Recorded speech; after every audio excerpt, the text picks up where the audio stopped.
എല്ലാവർക്കും നമസ്കാരം. പ്രചോദന ബുക്ക് ക്ലബിന്റെ 5th ആനിവേഴ്സറി നമ്മൾക്ക് ഒരു സൈലന്റ് പ്രയറോടുകൂടി ആരംഭിക്കാം.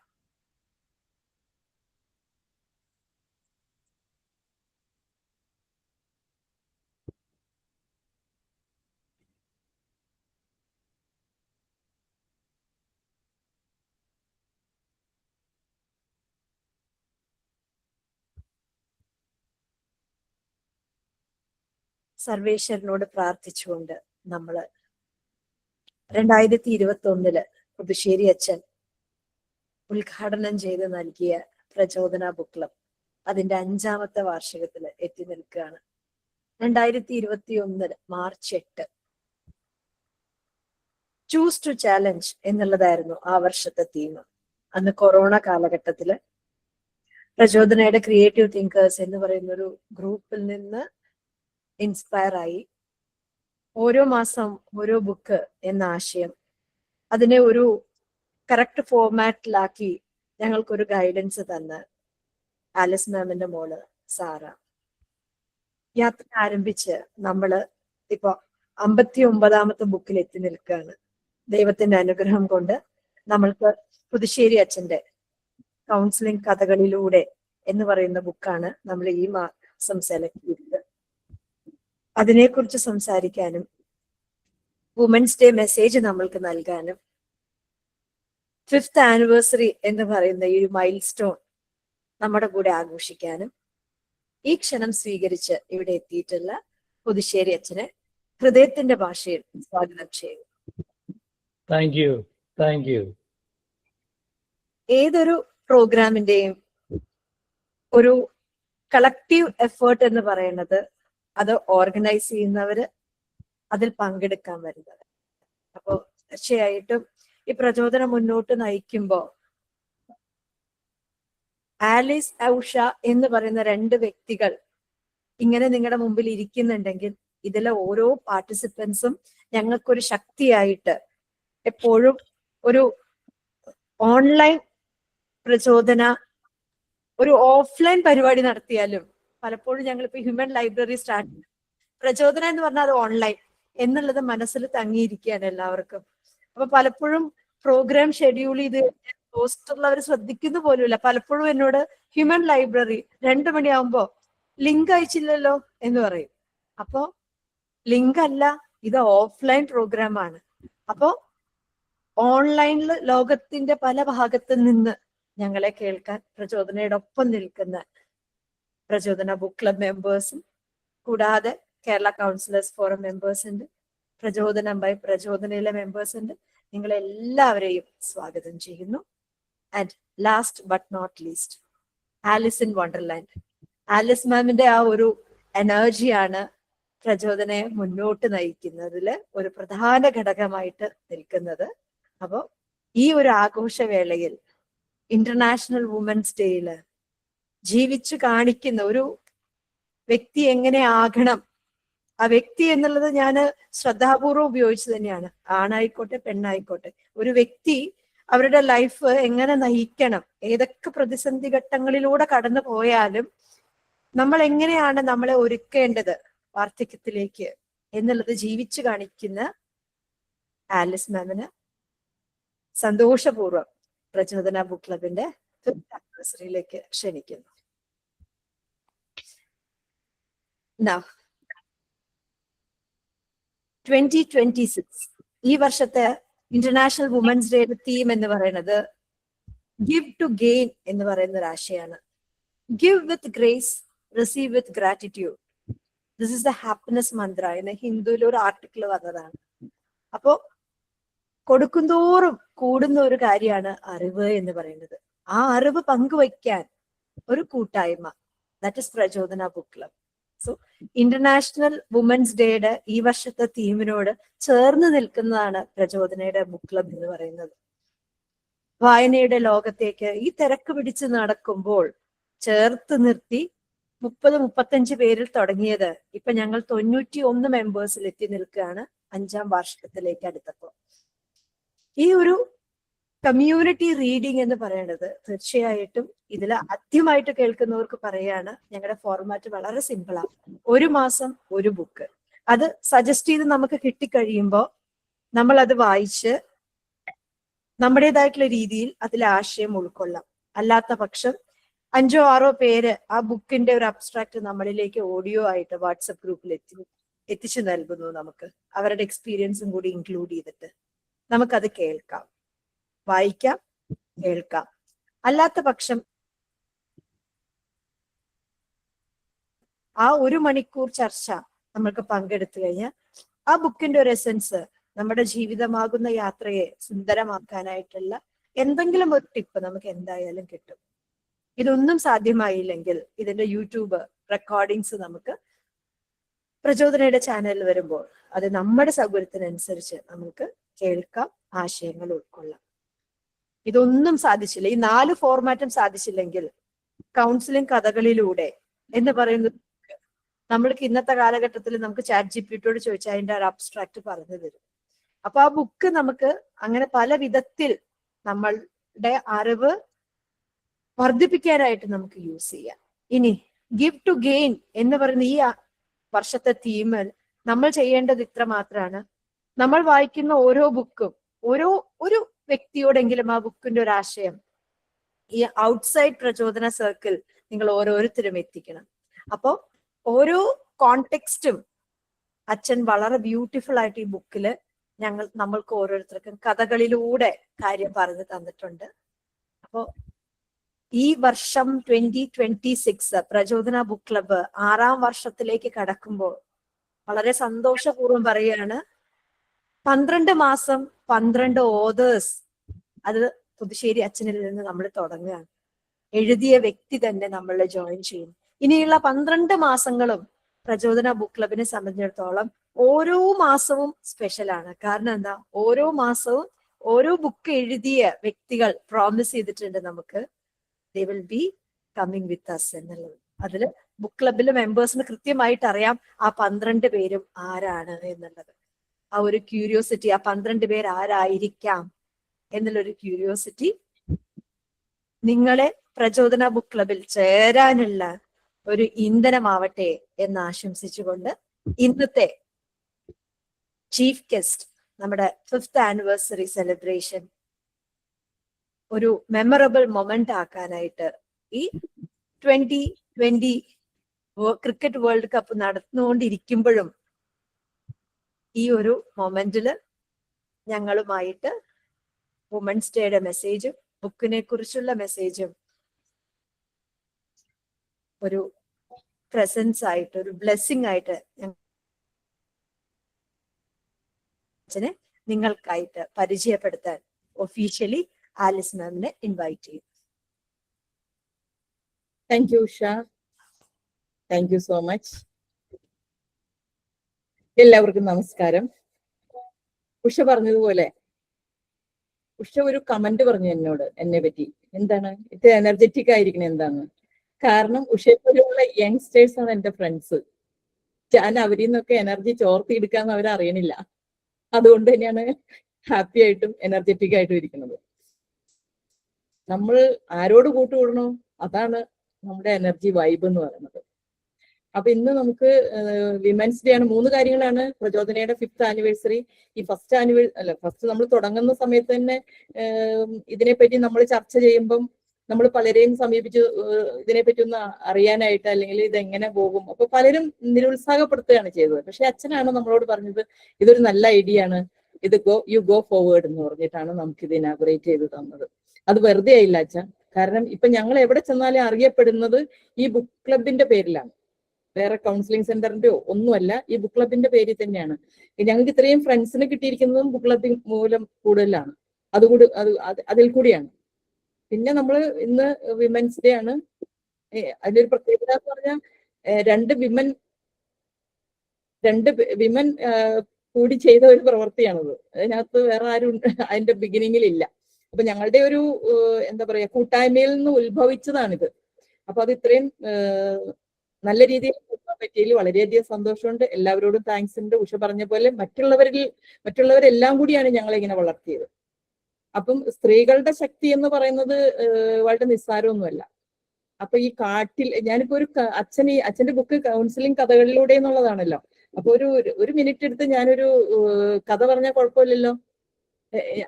എല്ലാവർക്കും അറിയാമെങ്കിൽ പിന്നെ ഞാൻ പറയണില്ല കേട്ടോ. എങ്ങനെയാണ് ഈ കാട്ടിലെ പൂച്ച വീട്ടിലെത്തിയെന്നുള്ള കഥ ഈ അടുത്തിടയ്ക്ക് ഞാൻ കേട്ടതാണത്. അപ്പം അതെങ്ങനെയാണെന്ന് വെച്ചാല്, ഈ പൂച്ച ഒരിക്കലും ഇങ്ങനെ കാട്ടിക്കട നടക്കുകയാണ്. അപ്പൊ പൂച്ചയുടെ വിചാരം ആരാണ് ഏറ്റവും വലിയ മൃഗം എന്നറിയണം കാട്ടിലുള്ള. അപ്പൊ പൂച്ച ആരാണ് ഒരു കുറുക്കനെ സമീപിച്ചു. അനിമൽസിന്റെ പേരൊക്കെ ചിലപ്പോൾ മാറിപ്പോട്ടോ. കുറുക്കനെ സമീപിച്ചിട്ട് ചോദിച്ചു, നീയാണല്ലേ കാട്ടിലെ ഏറ്റവും വലിയ ജീവി, ഞാൻ നിന്റെ കൂടെ കൂടിക്കോട്ടെ എന്ന് ചോദിക്കാണ്. അപ്പം കുറുക്കൻ പറഞ്ഞു ഓക്കെ എന്റെ കൂടെ കൂടിക്കോളൂ എന്ന്. കുറുക്കന് സന്തോഷമായി എന്താ പറയാ ഒന്ന് പുകഴ്ത്തിയപ്പോ. എന്നിട്ട് അവർ രണ്ടുപേരും കൂടി നടക്കുന്ന സമയത്ത് എന്താ പറയാ ഒരു പുലി വന്നു. ഒരു പുലി വന്നപ്പോ കുറുക്കൻ ഒറ്റ ഓട്ടം. അപ്പൊ പതുക്കെ ഈ പൂച്ച എന്നാ കുറുക്കനോട് ചോദിച്ചു, നീയാണല്ലേ കാട്ടിലെ ഏറ്റവും വലിയ ശക്തിയുള്ള മൃഗം, അപ്പൊ ഞാൻ നിന്റെ കൂടെ കൂടിക്കോട്ടെ ചോദിക്കാണ്. അപ്പം മറ്റേ പുലിക്ക് സന്തോഷമായി. പുലി പറഞ്ഞു എന്റെ കൂടെ കൂടിക്കോളാം. അങ്ങനെ നടന്ന് അവർ നടക്കുമ്പോ ഒരു ആന വരികയാണ്. ആന വന്ന് ഒരൊറ്റ ചീറ്റിൽ ചീറ്റിയപ്പോ പുലി ഓടിപ്പോയി. അപ്പം ഇവന്റെ ആരാധന മൂത്ത് ആനയോട് ഞാൻ ചോദിക്കാണ്, നീയാണല്ലേ കാട്ടിലെ ഏറ്റവും വലിയ രാജാവ്? അതെ. ഞാൻ കൂടിക്കോട്ടെ കൂടെ? ഓക്കെ എന്റെ കൂടെ കൂടിക്കോളൂ. രണ്ടുപേരും കൂടി ഇങ്ങനെ നടന്നു പോയപ്പം ഒരു വേട്ടക്കാരൻ വരികയാണ്. വേട്ടക്കാരൻ എന്ന് പറയുമ്പോൾ നമുക്ക് മീശയൊക്കെ പിരിച്ചിട്ട് തോക്കൊക്കെ പിടിച്ച് വെടിവെക്കാനായിട്ട് തയ്യാറായിട്ടാണ് അയാൾ നിൽക്കുന്നത്. ഈ ആനയെ ഉന്നം വെച്ചിട്ട് ഒറ്റ വെടി, അതോടെ ആന അവിടെ പടഞ്ഞു വീണു. അപ്പൊ മനസ്സിലായി ഇയാളാണ് ഏറ്റവും വലിയ ശക്തിമാൻ എന്ന്. അപ്പൊ പൂച്ച വേഗം ചെന്നിട്ട് ഈ മനുഷ്യന്റെ കൂടെ കൂടുകയാണ്. അപ്പൊ കൂടിക്കോട്ടെ നിന്റെ കൂടെ? അപ്പൊ ഓക്കെ നീ എന്റെ കൂടെ പോയിന്നോളൂ. അപ്പം നല്ല മീശയൊക്കെ ഉണ്ട്, നല്ല തൊപ്പിയൊക്കെ വെച്ചിട്ടുണ്ട്, അങ്ങനെ തോക്കുണ്ട്. അപ്പൊ ഇയാളുടെ കൂടെ കൂടിയിട്ട് നടക്കുകയാണ്. ഈ ആഘോഷം, ഇയാൾക്ക് കുറെ മൃഗങ്ങളെയൊക്കെ വെടിവെച്ചിട്ട് ആഘോഷത്തിന്റെ പേരിൽ അയാൾ കള്ളുഷാപ്പിൽ കയറി കള്ളു കുടിക്കുകയാണ്. കള്ളു കുടിച്ച് നല്ല പാട്ടൊക്കെ അവിടെ നിന്ന് ഇറങ്ങുമ്പോഴത്തേക്കും പാട്ടൊക്കെ പാടി സാധാരണ കള്ളുടിയന്മാരുടെ വിട്ട് തലയൊക്കെ ആട്ടി അവിടെ ഇവിടെയൊക്കെ വീണ് എഴുന്നേറ്റ് തിരിച്ച് വീട്ടിൽ ചെല്ലാണ്. വീട്ടിൽ ചെന്നപ്പോ വാതുക്കം മുട്ടിയപ്പം വൈഫ് വന്ന് വാതിൽ തുറക്കാണ്. വാതിൽ തുറന്ന വഴി കേൾക്കാൻ വയ്യാത്ത ചീത്തയാ പറയണ. അപ്പൊ ഇയാൾ മീശയൊക്കെ താഴ്ത്തോട്ടാക്കി ഒന്ന് തൊഴുകയാണ്. എന്നെ ഇന്നും കൂടി നീ വീട്ടിൽ കയറ്റി കിടത്തുവോ? ഞാൻ നാളെ മുതൽ ഇങ്ങനെ ഒന്നും ചെയ്യൂല എന്ന് താണുകയാണ് പറയാണ്. അപ്പം പൂച്ചയ്ക്ക് മനസ്സിലായി അങ്ങനെ ഇന്നും കൂടി ആവട്ടെ. ഭയങ്കര ദേഷ്യത്തിലാണ് വൈഫ്. ഇന്നും കൂടി ആവട്ടെ, ഇന്ന് കയറിക്കോ എന്ന് പറഞ്ഞിട്ട് അയാൾ അവിടെ കയറി കിടന്നു. അപ്പോഴാണ് ഈ പൂച്ചയ്ക്ക് മനസ്സിലായത് ഏറ്റവും ശക്തി അല്ലെങ്കിൽ ഏറ്റവും കഴിവ് ഈ സ്ത്രീക്കാണ്. സ്ത്രീയോട് ചോദിച്ചു ഞാൻ കൂടിക്കോട്ടെ എന്ന്. സ്ത്രീ അടുക്കളയിലോട്ടാ പോയത്. അന്ന് കൂടിയതാണ് അടുക്കളയിലോട്ട്. ഇതുവരെ കാട്ടിലേക്ക് പിന്നെ പോകാൻ തീരുമാനിച്ചിട്ടില്ല. കാരണം ഈ സ്ത്രീയാണ് ഏറ്റവും വലിയ ശക്തി എന്ന് മനസ്സിലാക്കി കൊടുത്തു. സ്ത്രീകൾക്ക് ശക്തിയുണ്ട്, പക്ഷെ എന്താണ് നമ്മളുടെ ശക്തി നമ്മൾ അറിയുന്നില്ല. നമ്മൾ മറ്റുള്ളവരായിട്ട് കമ്പയർ ചെയ്യാണ്. സ്വയം ഒന്ന് വിലയിരുത്താനായിട്ട് ഒരിക്കലും നമ്മൾ തീരുമാനിക്കുന്നില്ല. ഉള്ളിലോട്ട് നോക്കിയിട്ട്, ദിവസവും കണ്ണാടിയിൽ നോക്കിയിട്ട് നീയാണ് ഏറ്റവും ശക്തിമതി എന്ന് പറയുകയാണെങ്കിൽ തന്നെ നമ്മുടെ ശക്തി കൂടും. അപ്പൊ നമ്മൾ ശക്തി എവിടെയുണ്ട്, അല്ലെങ്കിൽ നമ്മുടെ കഴിവ് എവിടെയുണ്ട്? നമ്മുടെ ഇപ്പൊ എന്ത് ജസ്റ്റിസ് ഉണ്ടായാലും എന്തുണ്ടായാലും നമ്മൾ അല്ലെങ്കിൽ അത് അങ്ങനെയുള്ള ഇത് നമുക്ക് ലോകത്തില് സ്ത്രീകൾക്ക് ജസ്റ്റിസ് ഉണ്ട്, അല്ലെങ്കിൽ എന്താ പറയാ അവകാശങ്ങളുണ്ട്, അത് കൊടുക്കാൻ തയ്യാറാണ്. പക്ഷെ സ്വീകരിക്കാൻ തയ്യാറാവണ്ടേ? ഒരു ആക്ഷനിൽ കൂടെ വരണ്ടേ? അതിന് നമ്മൾ സ്വയം ശക്തി കേന്ദ്രീകരിക്കണമെന്നാണ് എനിക്ക് പറയാനുള്ളത്. എല്ലാ സ്ത്രീകളും അതെല്ലാവർക്കും സാധിക്കണമെന്നില്ല, പക്ഷെ എല്ലാവരും അതിനു വേണ്ടിയിട്ട് തയ്യാറാവണം. ഓക്കെ, അപ്പൊ സ്ത്രീ വളരെ ശക്തിമതിയാണ് എന്ന് ഇന്ന് മുതൽ നമ്മൾ തന്നെ തീരുമാനിക്കുക. ഇനിയിപ്പോ എന്റെ കർത്തവ്യത്തിലേക്ക് അടക്കാം. അച്ഛനെ ഇൻട്രൊഡ്യൂസ് ചെയ്യാനായിട്ട് ഇപ്പൊ ഇതിനകത്ത് അച്ഛനെ അറിയാൻ വയ്യാത്തവരാരും ഇല്ല. എന്നാലും ഒരു ഫോമൽ ഇൻട്രൊഡക്ഷന്റെ ഇതിലാണ് ഞാൻ പറയുന്നത്. ഈ 1990 നമ്മുടെ സാന്ത്വന സ്ഥാപിച്ചത്. അന്ന് മുതൽ സ്ഥാപക ഡയറക്ടറാണ് അച്ഛൻ. അതുപോലെ തന്നെ അച്ഛൻ ബാംഗ്ലൂർ യൂണിവേഴ്സിറ്റിയിൽ നിന്ന് റാങ്കോടുകൂടിയാണ് ഡിഗ്രി എടുത്തിരിക്കുന്നത്. അമേരിക്കയിൽ നിന്ന് പോസ്റ്റ് ഗ്രാജുവേഷൻ, കാനഡയിൽ നിന്ന് പോസ്റ്റ് ഡോക്ടറൽ ഫെലോഷിപ്പ്, അതുപോലെ ഓതർ.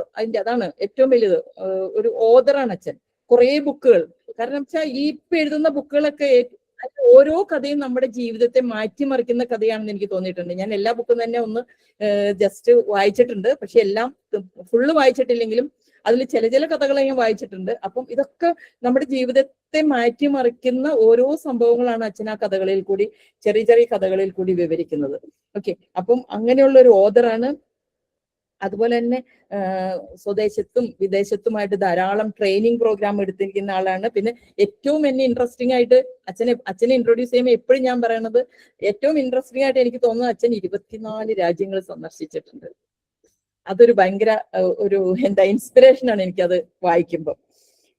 അതുപോലെ കേരള കൗൺസിൽ ഫോറത്തിന്റെ ഇപ്പോഴത്തെ പ്രസിഡന്റ് ആണ് അച്ഛൻ. പിന്നെ എനിക്ക് തോന്നുന്നു ധാരാളം അവാർഡ്സ് കിട്ടിയിട്ടുണ്ട്. അതുപോലെ അച്ഛൻ അറിയാതെ തന്നെ അച്ഛന് ഒരുപാട് ഫോളോവേഴ്സ് ഉണ്ട്. അച്ഛനെ പറ്റി സംസാരിക്കുമ്പോൾ എല്ലാവരും പറയും, നമ്മൾ പറയും അല്ലെങ്കിൽ TV പേഴ്സണൽസിനാണ് അല്ലെങ്കിൽ സിനിമാ നടന്മാർക്കാണ് ഫോളോവേഴ്സ് ഉള്ളതെന്ന്. പക്ഷെ അച്ഛന് ധാരാളം ഫോളോവേഴ്സ് ഉണ്ട്. അച്ഛൻ അറിയില്ലെങ്കിൽ ഇന്ന് തന്നെ മനസ്സിലാക്കിക്കോ. അച്ഛൻ എന്ന് പറയുമ്പോൾ തന്നെ അച്ഛനിൽ നിന്ന് എന്തെങ്കിലും ഒരു നന്മ കിട്ടിയ ഒരുപാട് ആൾക്കാരുണ്ട്. അവരുടെയൊക്കെ പ്രാർത്ഥന അച്ഛന്റെ കൂടെ ഉണ്ട്. അതുപോലെ തന്നെ ഈ സാന്ത്വന എന്ന് പറയുന്ന ആ സ്ഥാപനത്തിലേക്ക് ഒന്ന് കയറിയവരാരും പിന്നെ ഇറങ്ങാൻ ഇഷ്ടപ്പെടുന്ന ആൾക്കാരല്ല. ഞാൻ ഒരു 2014 മുതൽ 20 വരെ എൻ്റെ ജീവിതത്തിൽ ഞാൻ നേരം വെളുത്ത് എഴുന്നേൽക്കുമ്പോൾ എൻ്റെ മനസ്സിൽ സാന്ത്വന മാത്രമേ ഉണ്ടായിട്ടുള്ളൂ. അങ്ങനെ ഒരു അത്രയും വർഷത്തെ എക്സ്പീരിയൻസ് എൻ്റെ ഞാൻ എന്ത് ചെയ്യുന്നുണ്ടെങ്കിലും അതിന്റെ അടിസ്ഥാനം, ഇപ്പൊ ചെയ്യുന്ന കാര്യങ്ങളുടെ എല്ലാം അടിസ്ഥാനം കിട്ടിയിരിക്കുന്നത് അച്ഛനാണ്. ഉഷ പറയും, മാഡം കൗൺസിലിംഗ് ഇരിക്കുമ്പോൾ ചില ചോദ്യങ്ങളൊക്കെ ചോദിക്കുന്ന കാര്യം പറയും ഉഷ. ഞാൻ പറഞ്ഞു, ഉഷ അത് എൻ്റെ അല്ല, അച്ഛൻ ചോദിക്കുന്ന ചോദ്യങ്ങൾ ഞാൻ അത് കടമെടുത്തിട്ടാണത്, അത് മനസ്സിൽ കയറിയിട്ടാണ് ഇങ്ങനെ ചോദിക്കുന്നത് ഓരോരോ കാര്യങ്ങൾ പറയുമ്പോൾ. അപ്പൊ ഇത്രയും അച്ഛനെ ഇൻട്രൊഡ്യൂസ് ചെയ്യേണ്ട കാര്യമില്ലെങ്കിൽ തന്നെ ഒരു എന്താ പറയുക, ഒരു പ്രോട്ടോകോൾ അനുസരിച്ച് അച്ഛനെ ഇൻട്രൊഡ്യൂസ് ചെയ്യുന്നു. അതുപോലെ തന്നെ ഇന്ന് 3 കാര്യങ്ങളാണ് അച്ഛൻ പറയാൻ ഉദ്ദേശിക്കുന്നത്. 1 നമ്മുടെ 5th ആനിവേഴ്സറി, 2 നമ്മുടെ വിമൻസ് ഡേ മെസ്സേജ്, 3 നമ്മൾ എഴുതിയ ബുക്കിന്റെ, അച്ഛൻ എഴുതിയ ബുക്കിന്റെ ഈ 59ാമത് ബുക്കിന്റെ അത് എഴുതാൻ അച്ഛനെ പ്രേരിപ്പിച്ച സംഗതി അത് ഞങ്ങൾക്ക് അറിയണമെന്നുണ്ട്. അച്ഛന് വേണ്ടിയിട്ട് ഞാൻ ഇപ്പം മൈക്ക് കൈമാറുകയാണ്. ഓവർ ടു യു അച്ഛൻ. Okay, thank U. അപ്പൊ സ്ത്രീ ശാക്തീകരണത്തിന്റെ നല്ലൊരു കഥയോട് കൂടിയിട്ടാണ് ആലിസ് മിസ് പറഞ്ഞിരിക്കുന്നത്. അതിന്റെ തുടർച്ചയായിട്ട് നമുക്ക് ആദ്യം തന്നെ അന്താരാഷ്ട്ര വനിതാ ദിനം ആഘോഷിക്കുന്നതിനെ കുറിച്ച് സൂചിപ്പിക്കാം. പ്രത്യേകിച്ച് പ്രചോദനയുടെ നെടുന്തൂണുകളായ നിങ്ങൾ 2 വനിതകളാണ്. അതുകൊണ്ട് അതിനെക്കുറിച്ച് ആദ്യം ഞാൻ ചെറുതായിട്ടൊന്ന് സൂചിപ്പിച്ചിട്ട് പിന്നെ പുസ്തകത്തിലേക്ക് കടക്കാം. അതുപോലെ തന്നെ ബുക്ക് ക്ലബിന്റെ ആഘോഷങ്ങളിലേക്ക്. ഈ വർഷത്തെ വനിതാ ദിന ചിന്താവിഷയം വളരെ ലളിതമാണ്, എന്നാൽ അതിൽ വലിയ അർത്ഥമുണ്ട്. വളരെ സിമ്പിളാണ്. ഗിവ് ടു ഗെയിൻ, നേടാനായി നൽകുക.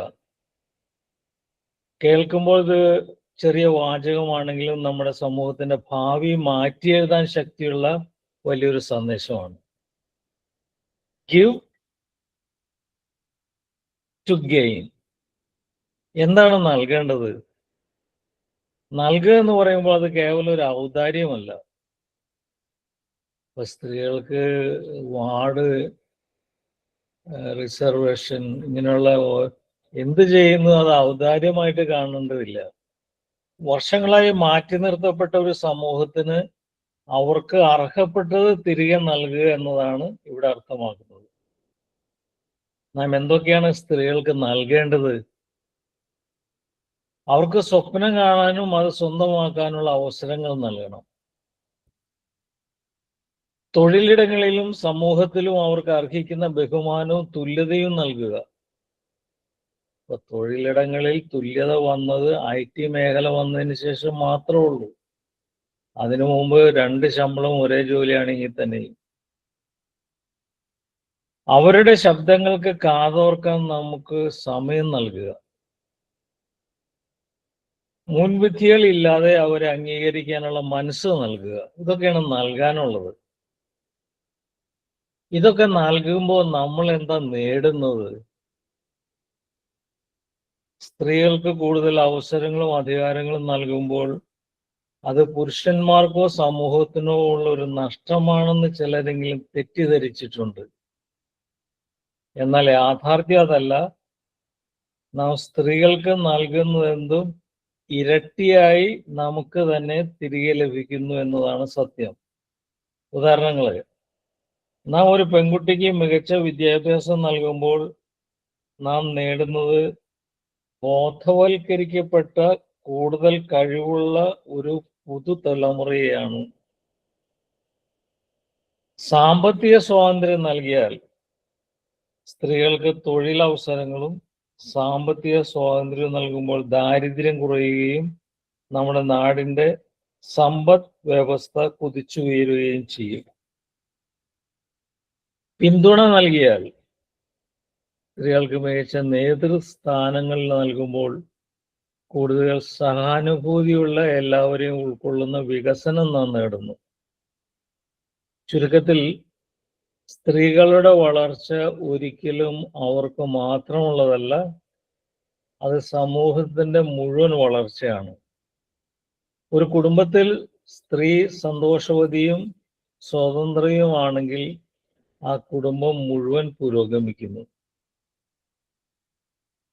അതുകൊണ്ട് സുഹൃത്തുക്കളെ, ഗിവ് ടു ഗെയിൻ എന്നത് കേവലം ഒരു ദിവസത്തേക്ക് മാത്രമുള്ള ഒരു മുദ്രാവാക്യം ആകരുത്. ഞാൻ ഒരു പുരുഷനാണ് പറയുന്നത്, സ്ത്രീകൾക്ക് വേണ്ടി പറയുന്നതാണെന്ന് വിചാരിച്ചാൽ മതി. അതൊരു ജീവിത രീതിയാകണം. നമ്മുടെ വീടുകളിൽ നിന്ന്, നമ്മുടെ തൊഴിലിടങ്ങളിൽ നിന്ന് നമുക്ക് തുടങ്ങാം. സ്ത്രീകൾക്ക് മുന്നേറാനുള്ള വഴികൾ നമ്മളാൽ കഴിയുന്ന രീതിയിൽ തുറന്നു കൊടുക്കാം. അവർക്ക് ചിറകുകൾ നൽകുക, പകരം നമുക്ക് അതിരുകളില്ലാത്ത ആകാശം സ്വന്തമാക്കാം. സ്ത്രീകൾക്ക് അവസരങ്ങൾ നൽകുക, പകരം മനോഹരമായ ഒരു നാളെ നമുക്ക് സ്വന്തമാക്കാം. ഷോർട്ടായിട്ടുള്ള ഈ മെസ്സേജാണ് നൽകാൻ ഞാൻ ആഗ്രഹിക്കുന്നത്. കാരണം വേറെയും വിഷയമുണ്ടല്ലോ. അതുകൊണ്ട് 2026 അന്താരാഷ്ട്ര വനിതാ ദിനത്തോടനുബന്ധിച്ച് ഈ സന്ദേശം നിങ്ങൾക്ക് ഏവർക്കും മുമ്പിൽ സമർപ്പിക്കുന്നു. ഇനി ഞാൻ ബുക്ക് ക്ലബിനെ കുറിച്ച് ആരംഭിക്കുകയാണ്. ഇന്നത്തെ ബുക്കിനെ കുറിച്ച്. ബുക്ക് കൗൺസിലിംഗ് കഥയിലൂടെയാണ്. അതൊരു തെറപ്യൂട്ടിക് സ്റ്റോറി ടെല്ലിംഗ് ആണ്. എങ്ങനെ ഇവിടം വരെ എത്തി എന്ന് ചെറിയൊരു അവലോകനം ഞാൻ നടത്താം. അവലോകനം ഇതാണ്: ക്രിസ്തുവിന് മുമ്പ് 3000 വർഷം മുമ്പ് ഈജിപ്ഷ്യൻ സംസ്കാരത്തിൽ അവർ ലിപി കണ്ടെത്തി. അതാണ് ഏറ്റവും വലിയ കണ്ടുപിടുത്തം. കാരണം ലിപിയിലൂടെയാണ് സാഹിത്യത്തിലേക്ക് നമുക്ക് നീങ്ങാൻ പറ്റുക. ഈജിപ്ഷ്യൻ ലിപികൾ അവർ ഉണ്ടാക്കിയത് പ്രകൃതിയിൽ കണ്ട കിളികളെയും അവരവരൊക്കെ വെച്ചിട്ടാണ് ലിപികൾ ഉണ്ടാക്കിയത്. അതുപോലെ എല്ലാ സംസ്കാരത്തിലും ലിപി കണ്ടെത്തിയവർ. അത് വലിയൊരു മേജർ ഇൻവെൻഷൻ ആയിരുന്നു അത്. ഇന്നും ലിപി ഇല്ലാത്ത ഭാഷകൾ ഉണ്ടെന്ന് നമ്മൾ മനസ്സിലാക്കണം. ഇപ്പൊ കൊങ്കിണിക്ക് ലിപി ഇല്ലെന്നാണ് പറഞ്ഞിരിക്കുന്നത്. അവർ ഇംഗ്ലീഷ് ലിപി എടുത്തിരിക്കുക. പല ആഫ്രിക്കൻ രാജ്യങ്ങൾക്കും ലിപിയില്ല. പ്ലോസി ലാംഗ്വേജിന്റെ, ബുഷ്മന്റെ ഇങ്ങനെയുള്ള ഒരു സൗണ്ടുള്ള ലാംഗ്വേജ് ഉണ്ട്. അതിന് ലിപിയൊന്നുമില്ല. അപ്പൊ ലിപി വന്നതോടുകൂടിയിട്ടാണ് അക്ഷരങ്ങള്, വാക്കുകള്, സെന്റൻസ്, ഗ്രാമർ, എഴുത്തുകള്. ഇനി നമ്മൾ പഴയ കാലത്തേക്ക് ഇതുപോലെ തന്നെ 3000 വർഷം, നമ്മൾ AD 2000 വർഷം ആയിട്ടുള്ളൂ. ഇത് 3000 വർഷങ്ങൾക്ക് മുമ്പാണ് ലിപി കണ്ടുപിടിക്കുന്നത്. പിന്നെ അന്ന് നിലവിലുള്ളത് മുഴുവനും മിത്തോളജീസ് ആണ്, പുരാണങ്ങളാണ്. എല്ലാ സംസ്കാരത്തിലും. ഗ്രീക്ക് സംസ്കാരത്തില് ഗ്രീക്ക് ദേവന്മാരും ദേവതകളെ കുറിച്ചുള്ളതാണ്. ഇന്ത്യൻ സംസ്കാരത്തില് മഹാഭാരതം, അതുപോലെ രാമായണം. അങ്ങനെ എല്ലാ സംസ്കാരത്തിലും അതിൻ്റെതായ പഴമൊഴികളും മിത്തോളജി, പുരാണങ്ങള്, അതൊക്കെ കഥാരൂപേണയാണ് അവതരിപ്പിക്കപ്പെട്ടിരിക്കുന്നത്. ഇനി ഇതിൽ നിന്നും ഒരു ചെറിയ വ്യത്യാസം, അല്ലെങ്കിൽ ഒരു മേജർ വ്യത്യാസം വരുന്നത് സോക്രട്ടീസിന്റെ വരവോടെയാണ്. സോക്രട്ടീസിന്റെ കാലഘട്ടം അത് BC 469 അപ്പോഴേക്കും നമ്മളിങ്ങോട്ട് അടുത്തു. സോക്രട്ടീസ് വളരെ വ്യത്യസ്തമായി ചിന്തിക്കാനായിട്ട് പഠിപ്പിച്ചു. നമ്മുടെ ചിന്തയിൽ ഒരു ലോജിക്ക് വേണം, ചിന്തയിൽ അല്പം ഒരു ക്രിട്ടിക്കൽ മൈൻഡ് വേണം, ചിന്തയ്ക്ക് ഒരു ഫിലോസോഫിക്കൽ കണ്ടന്റ് വേണം. ഇങ്ങനെ ഒരു പുതിയ മാനങ്ങൾ കൊടുത്തുകൊണ്ട് ഒരു റെവല്യൂഷൻ, അതായത് പുസ്തകമായാലും അറിവുകളായാലും ചിന്തകളായാലും അതിൽ ഭയങ്കര ഒരു റെവല്യൂഷൻ സൃഷ്ടിച്ചത് സോക്രട്ടീസ് ആണ്. അത് BC 469 സോക്രട്ടീസ് ആദ്യമൊന്നും എഴുതിയില്ല. സോക്രട്ടീസിന്റെ ശിഷ്യനാണ് പ്ലേറ്റോ. Plato 427-347 BC. ഈ പ്ലേറ്റോ ആണ് അത് മുഴുവനും എഴുതിയെടുത്തത്. എഴുതിയെടുക്കുക എന്ന് പറഞ്ഞാൽ നമുക്കറിയാം, അന്ന് ലിപി അത്ര വിജയിച്ചിട്ടില്ല, അത്ര റിഫൈൻഡ് ആയിട്ടില്ല, പിന്നെ എഴുതാനുള്ള പേപ്പറും കാര്യങ്ങളൊന്നുമില്ല. കിട്ടുന്ന സാധനങ്ങളെല്ലാം കുത്തി കുറിക്കുക എന്നുള്ളത് മാത്രമേ ഉള്ളൂ. ചിലപ്പോൾ മരത്തിന്റെ തൊലി ചതച്ച് അതും എഴുതുന്നുണ്ട്. പിന്നെ പേപ്പറിന്റെ വളരെ അപരിഷ്കൃത രൂപത്തിലുള്ള പേപ്പറുകളിലൊക്കെ കുത്തിക്കുറിച്ച്, അങ്ങനെ പ്ലേറ്റോ ആണ് സോക്രട്ടീസിന്റെ പറഞ്ഞ കാര്യങ്ങൾ ഇന്ന് നമ്മുടെ അടുത്തേക്ക് എത്തിച്ചിരിക്കുന്നത് പ്ലേറ്റോ ആണ്. പ്ലേറ്റോയുടെ സ്റ്റുഡൻ്റ് ആണ് അരിസ്റ്റോട്ടൽ. നമുക്കറിയാം അലക്സാണ്ടർ ദ ഗ്രേറ്റിന് മാസ്റ്ററായിരുന്നു, മെൻറ്ററായിരുന്നു അരിസ്റ്റോട്ടൽ. അപ്പൊ ആ ഒരു കാലഘട്ടമാണ് ഒരു ചിന്താ രീതിയിൽ ഒരു ഫിലോസോഫിക്കൽ കണ്ടന്റ്, ഒരു ലോജിക്കൽ കണ്ടന്റ് ഇതൊക്കെ കൊണ്ടുവന്ന ഒരു വിപ്ലവം സൃഷ്ടിച്ച ഒരവസ്ഥ. പുസ്തകങ്ങൾ എഴുതുക എന്നുള്ള ഒരു കാലഘട്ടമാണ്. ഇനി അക്കാലത്ത് മോണസ്ട്രിയിലാണ് ലൈബ്രറികളുള്ളത്. പബ്ലിക് ലൈബ്രറി ഇല്ല. എല്ലാ മോണസ്ട്രി എന്ന് പറഞ്ഞാൽ ഞങ്ങൾ താമസിക്കുന്ന മോണസ്ട്രിയിൽ എല്ലായിടത്തും ഒരു ലൈബ്രറി ഉണ്ടാവും. ഈ ലൈബ്രറിയിൽ അന്ന് നിലവിലുള്ള പുസ്തകങ്ങളുടെ കയ്യെഴുത്ത് എഴുതലാണ് 10-15 പേരുടെ ജോലി. അവർ രാവിലെ മുതൽ വൈകുന്നേരം വരെ ഈ കയ്യെഴുത്ത് പ്രതി എഴുതി മറ്റ് ലൈബ്രറികളിലേക്ക് സംഭാവന ചെയ്യും. അങ്ങനെയാണ് ലൈബ്രറിയുടെ തുടക്കം വരുന്നത്. ലൈബ്രറികളാണ് അറിവിൻ്റെ ഒരു ശേഖരമായി മാറുന്നത്. അന്ന് യൂണിവേഴ്സിറ്റികളൊന്നും ഇല്ലാത്തപ്പോൾ ഈ ലൈബ്രറികളിലാണ് എല്ലാവരും വന്ന് പഠിക്കുന്നതും മനസ്സിലാക്കുന്നതും റെഫർ ചെയ്യുന്നതും ഇതൊക്കെ. ഇനി മോണാസ്റ്റിക് ലൈബ്രറിയിൽ നിന്ന് പിന്നെ വരുന്ന റെവല്യൂഷനാണ് യൂണിവേഴ്സിറ്റി എന്ന് പറയുന്ന കോൺസെപ്റ്റ്. യൂണിവേഴ്സിറ്റി കോൺസെപ്റ്റ് കുറച്ച് ബ്രാഞ്ചുകളൊക്കെ, അന്ന് പ്രധാനമായിട്ടുള്ളത് ഫിലോസഫി, തിയോളജി, ലോജിക്ക്, ഇങ്ങനെയുള്ള കുറച്ച് ബ്രാഞ്ചുകളെ അന്ന് ഉണ്ടായിരുന്നുള്ളൂ. മറ്റ് ബ്രാഞ്ചുകളൊക്കെ പതുക്കെ ഉണ്ടായിരുന്നുള്ളൂ. പിന്നെ വന്ന ഏറ്റവും വലിയ റെവല്യൂഷനാണ് ഈ പുസ്തകങ്ങളുടെ കാര്യത്തിലും ആശയങ്ങളുടെ കാര്യത്തിലും പ്രിന്റിംഗ് മെഷീൻ കണ്ടുപിടിച്ചു എന്നുള്ളത്. അത് 1440. അപ്പോഴേക്കും നമ്മളിപ്പോ 3000, 4000, 4500 കാലം കവർ ചെയ്ത് കിട്ടും. 4500 വർഷങ്ങൾ കവർ ചെയ്ത് പോന്നു. പ്രിന്റിംഗ് മെഷീൻ വന്നതോടുകൂടി പുസ്തകം ആരെഴുതിയാലും പെട്ടെന്ന് അതിന്റെ കോപ്പികൾ വരുന്നു, അതങ്ങ് പടരാൻ തുടങ്ങി. അപ്പൊ യൂണിവേഴ്സിറ്റിയിൽ ആദ്യം ഉണ്ടായിരുന്നത് ഫിലോസഫിയും തിയോളജിയും ഒക്കെയാണ്. ഈ ഫിലോസഫിയാണ് പല ഡിവിഷനിലായിട്ട് വേറെ ആയിട്ട് തിരിഞ്ഞു പോയത്. ഫിലോസഫിയിൽ നിന്നാണ്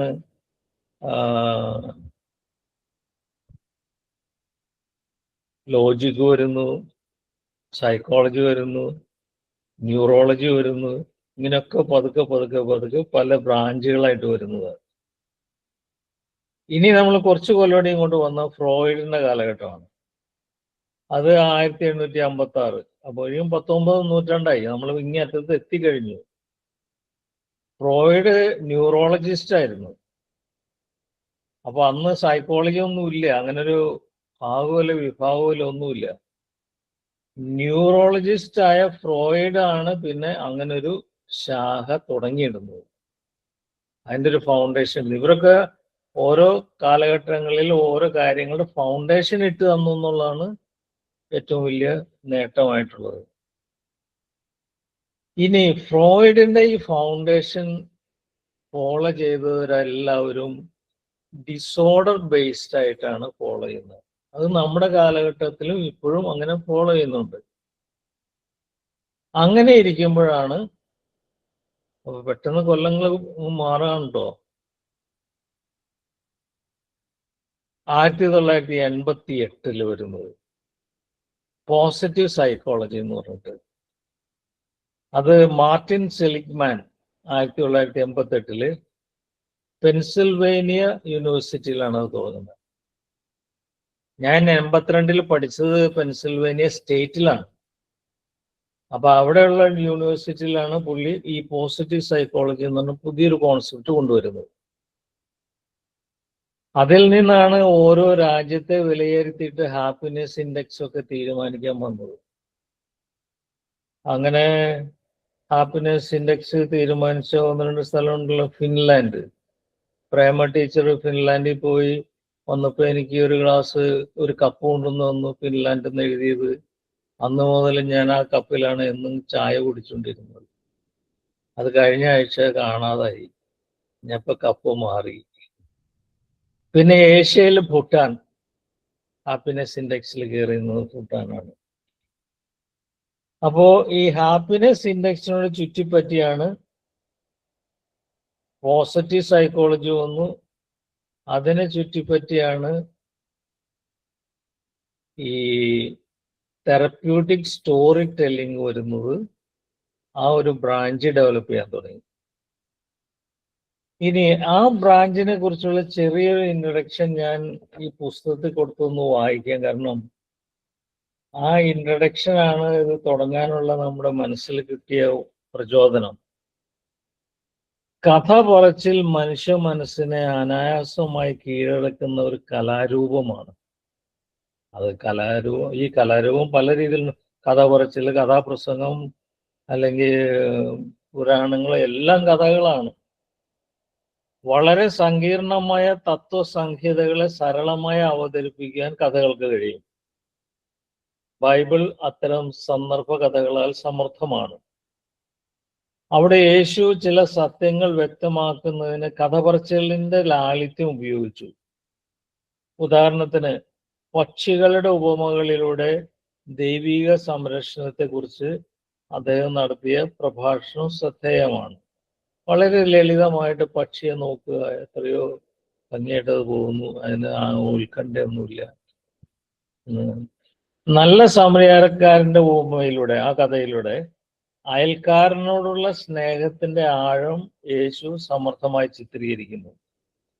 അത്തരം ആഖ്യാനങ്ങൾ സമൂഹത്തിനും വ്യക്തിത്വ ബോധത്തിലും ഒരുപോലെ സ്വാധീനം ചെലുത്തിയിട്ടുണ്ട്. അത് ആ കഥയിലൂടെ അവതരിപ്പിച്ചുകൊണ്ട് ജനം അത് ഇന്നും ഓർത്തുകൊണ്ടിരിപ്പുണ്ട്. അല്ലെങ്കിൽ അതിൻ്റെ ആഴം മനസ്സിലാക്കാൻ പറ്റിയെന്ന് വരില്ല. ഗൗതമ ബുദ്ധന്റെ ഉപദേശങ്ങൾ മുതൽ ശ്രീരാമകൃഷ്ണ പരമഹംസന്റെയും വിശുദ്ധ ചാവറ കുര്യാക്കോസിന്റെയും ജ്ഞാനം വരെ കഥകളിലൂടെ അറിവ് പകരുന്ന പാരമ്പര്യം നിലനിൽക്കുന്നു. ഇപ്പോ ബുദ്ധന്റെ കഥകള് ഇഷ്ടംപോലെ നമ്മൾ കേട്ടിട്ടുണ്ട്. ശ്രീരാമകൃഷ്ണ പരമഹംസൻ ഒരിക്കൽ ഒരു ശിഷ്യൻ അദ്ദേഹത്തോട് എന്ന് പറഞ്ഞു, എനിക്ക് ദൈവത്തെ കാണണമെന്ന് പറഞ്ഞു. മോനെ നിനക്ക് ആത്മാർത്ഥമായിട്ട് കാണണമെന്നുണ്ടോ എന്ന് ചോദിച്ചു. പോവാന്ന് പറഞ്ഞു. നീ എൻ്റെ കൂടെ വാഴാൻ പറഞ്ഞു. അവർ രണ്ടുപേരും ഒരു നദി ക്രോസ് ചെയ്യുന്നു. നദി ക്രോസ് ചെയ്തപ്പോൾ ഈ ഗുരു ശിഷ്യന്റെ മുടിക്ക് പിടിച്ച് വെള്ളത്തിനടിയിൽ താഴ്ത്തി പിടിച്ചു. ഇവൻ ശ്വാസം കിട്ടാതെ കിടന്ന് കൊതറി കഴിഞ്ഞ് അവന്റെ തല പൊക്കാൻ അനുവദിച്ചു. എന്നിട്ട് പറഞ്ഞു, അല്പം ശ്വാസം കിട്ടാതെ ഇരുന്ന അവസരത്തില് അല്പം ശ്വാസത്തിന് വേണ്ടി എന്തുമാത്രം ദാഹിച്ചു, കൊതറി, വിഷമിച്ചു, അധ്വാനിച്ചു. ആ മനോഭാവം ഉണ്ടെങ്കിൽ നീ ദൈവത്തെ കാണുമെന്ന് പറഞ്ഞു. അത് ചില്ലറയായിട്ടുള്ള കാര്യങ്ങളൊന്നുമല്ലോ. അത് കഥാരൂപമാണെങ്കിലും ആക്ഷൻ രൂപമാണെങ്കിലും ശരിക്ക് ഉള്ളിനെ ഉള്ളിക്കുന്ന അനുഭവമാണത്. Fyodor Dostoevsky, Leo Tolstoy, Ernest Hemingway, Victor Hugo തുടങ്ങിയ പ്രശസ്തരായ സാഹിത്യകാരന്മാർ പോലും തങ്ങളുടെ ആഴത്തിലുള്ള ഉൾക്കാഴ്ചകളും ആദർശങ്ങളും അറിയിക്കുവാനും അതുവഴി മനുഷ്യരാശിയുടെ കൂട്ടായ ബോധത്തെ രൂപപ്പെടുത്തുവാനും കഥ പറച്ചിലിന്റെ ശക്തി പ്രയോഗിച്ചിട്ടുണ്ട് അവരുടെ നോവലുകളെല്ലാം അവരുടെ വലിയ വലിയ തത്വങ്ങളെ മനുഷ്യരൂപത്തിലൂടെ അവതരിപ്പിച്ചിരിക്കുന്ന കഥകളാണ്. പിന്നീട് കഥ പറച്ചിൽ സൈക്കോ തെറപ്പിയുടെ വളർന്നു വരുന്ന ശാഖയായി പരിണമിച്ചു. അപ്പൊ ഞാൻ ഇപ്പോൾ 3000 വർഷങ്ങൾക്ക് BC മുതൽ ഞാൻ ഇങ്ങോട്ട് വരെ ഓടിച്ചൊന്ന് അവലോകനം ചെയ്തതാണ്. ഇന്ന് വ്യക്തികൾക്ക് അവരുടെ സ്വന്തം മാനസികാവസ്ഥയെക്കുറിച്ച് ആഴത്തിലുള്ള ഉൾക്കാഴ്ചകൾ നേടാൻ കഴിയുന്ന ഒരു ചികിത്സാ രീതിയായി ഇത് പ്രവർത്തിക്കുന്നു. ഈ പുസ്തകത്തിലെ ഓരോ കഥയും മനസ്സിരുത്തി വായിക്കുകയാണെങ്കിൽ നമ്മെ തന്നെ മാറ്റാനും ജീവിതത്തെ ആവേശം കൊള്ളിക്കുവാനും മാർഗതടസ്സങ്ങളെ തരണം ചെയ്യാനും കഴിയും. ഇതിനാണ് സൈക്കോ തെറപ്പി എന്ന് പറയുന്നത്. സൈക്കോ തെറപ്പിയിലൂടെ വ്യക്തികൾ ഒരു പരിവർത്തന യാത്രയ്ക്ക് വിധേയമാകുന്നു. തങ്ങളെക്കുറിച്ച് ആഴത്തിലുള്ള ധാരണ നേടുകയും അവരുടെ ജീവിതത്തിൽ നല്ല മാറ്റങ്ങൾ വരുത്തുകയും ചെയ്യുന്നു. അനേക വർഷത്തെ പഠനങ്ങളുടെയും ഗവേഷണങ്ങളുടെയും ഫലമായി കണ്ടെത്തിയ ഉൾക്കാഴ്ചകൾ ലളിതമായ രീതിയിലാണ് ഇവിടെ കഥയിലൂടെ അവതരിപ്പിച്ചിരിക്കുന്നത്. ഇനി ഞാൻ ഒരു കഥ നിങ്ങളുടെ മുമ്പിൽ അവതരിപ്പിച്ചിട്ട് അതിന്റെ തെറപ്പി വാല്യൂസ് എന്ന് പറയുന്നത് എന്താണെന്നൊന്ന് അറിയിക്കാൻ ഉദ്ദേശിക്കുകയാണ്. അത് ആദ്യത്തെ തന്നെ കഥയാണ്, കാനനപാതയിലെ മുൾപടർപ്പുകൾ. വളരെ കാലങ്ങൾക്ക് മുമ്പ് കുട്ടികൾ ഗുരുകുലങ്ങളിലാണ് വസിച്ചിരുന്നത്. കുട്ടികൾ ഗുരുവിന്റെ വീട്ടിൽ താമസിച്ച് ഗുരുമുഖത്ത് നിന്ന് പഠിക്കുന്നു. ഈ ഗുരുകുലങ്ങൾ പലപ്പോഴും അവരുടെ വീടുകളിൽ നിന്ന് വളരെ വിദൂരത്തായിരുന്നു. പണ്ടൊരിക്കൽ വളരെ പ്രശസ്തനായ ഒരു ഗുരുഭൂതൻ ഉണ്ടായിരുന്നു. അദ്ദേഹത്തിന്റെ പേരാണ് വിശ്വശ്രുത്. ഒരു ദിവസം അദ്ദേഹത്തിന്റെ 3 ശിഷ്യന്മാർ അവരുടെ വിദ്യാഭ്യാസം അവസാനിച്ചതിനാൽ തങ്ങളുടെ വീടുകളിലേക്ക് പോകാൻ അനുവദിക്കണമെന്ന് അറിയിച്ചു. ഗുരു അവർക്ക് അനുമതി നൽകി. എങ്കിലും അവർ വേണ്ടത്ര അറിവ് നേടിയോ എന്നറിയാൻ ഒരു പരീക്ഷയും കൂടി അവശേഷിക്കുന്നുണ്ടെന്ന് അദ്ദേഹം അവരെ അറിയിച്ചു. വീട്ടിൽ പോകോ, ഒരു ടെസ്റ്റും കൂടി ബാക്കിയുണ്ട്. അവർ വീട്ടിലേക്ക് പോകാൻ ഒരുങ്ങുന്നതിനിടയിൽ ഗുരു കാടിനടുത്ത് അവരുടെ പാതയിൽ മുള്ളുകമ്പുകൾ വിരിച്ചു. എന്ത് സംഭവിക്കുന്ന അറിയാൻ സമീപത്ത് കാത്തിരുന്നു.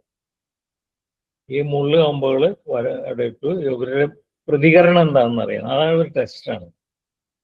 ആദ്യത്തെ ശിഷ്യൻ വഴിമധ്യ മുള്ളുകമ്പുകൾ കണ്ടപ്പോൾ കുറുകെ ചാടി മറുവശത്തേക്ക്. അവന്റെ കാര്യം സേഫാക്കി പോയി. രണ്ടാമത്തെ ശിഷ്യൻ മുള്ളുകമ്പുകൾ കണ്ടപ്പോൾ കുറച്ചു നേരം കടക്കാൻ ശ്രമിച്ചു, പിന്നോട്ട് നടന്നു. മൂന്നാമത്തെ ശിഷ്യൻ മുള്ളുകമ്പുകൾ കണ്ടപ്പോൾ ആദ്യം തൻ്റെ ഭാണ്ഡം ഇറക്കി വെച്ചു, എന്നിട്ട് മുള്ളുകമ്പുകൾ എടുത്തു മാറ്റി യാത്ര തുടർന്നു. ഗുരു മൂന്നാമത്തെ ശിഷ്യനെ വിട്ടയച്ചു. മറ്റു രണ്ടുപേരെയും തിരികെ വിളിച്ചു. നിങ്ങൾ മുഴുവനായിട്ടില്ല, പഠനം തുടരണം. നിങ്ങൾക്ക് ഇനിയും വളരെയധികം പഠിക്കാനുണ്ട്. ആ രണ്ടുപേരോട് പറഞ്ഞു. നമ്മുടെയും മറ്റുള്ളവരുടെയും പാതകളിൽ നിന്ന് മുള്ളുകൾ നീക്കുവാനാണ് നമ്മൾ പഠിക്കേണ്ടത്. ജീവിത പാഠങ്ങളാണല്ലോ ഇവരെ പഠിപ്പിക്കുന്നത്.